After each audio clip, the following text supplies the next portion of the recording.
Good morning. Welcome back to the Vitality Project. I'm Dr. Bob. Yesterday, I shared with you a very recent example, hot off the press, of how I went down a rabbit hole of very sudden anxiety and nearly as quickly crawled back out. That's the amazing part. In the past, such a kind of sudden panic like what I experienced in the concert hall with my daughter, that might well have led to my seeking a drink or some other drug to quell the anxiety. But I don't do that these days.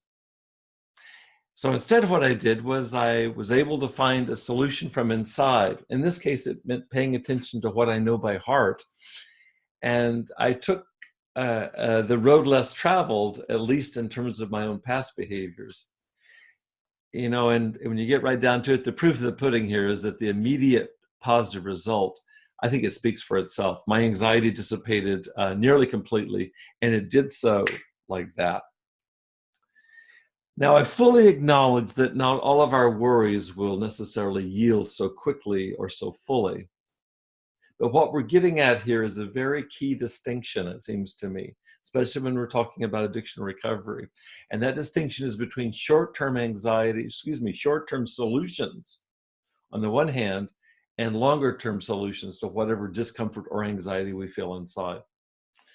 As I shared with you, I was experiencing a brief bout, thankfully, of anxiety, and it was about public speaking coming up. Had I chosen to take a drink, which I certainly have done in the past, I have to admit to you that the immediate anxiety very likely would have disappeared, at least temporarily.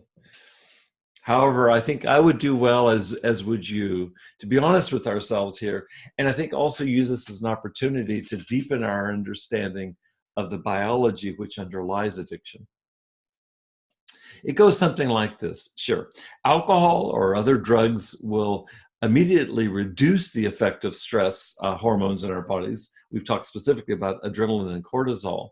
How does that work exactly? Well, simply put, the drug kicks up a dopamine spike from inside our bodies, and when dopamine goes up, stress goes down.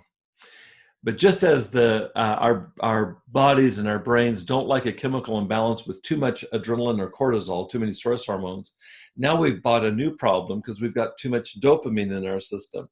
And as I say to my clients in the treatment center groups that I lead, what do you think the body kicks in when we've got too much dopamine? Well, I think you probably know the answer to that. They do.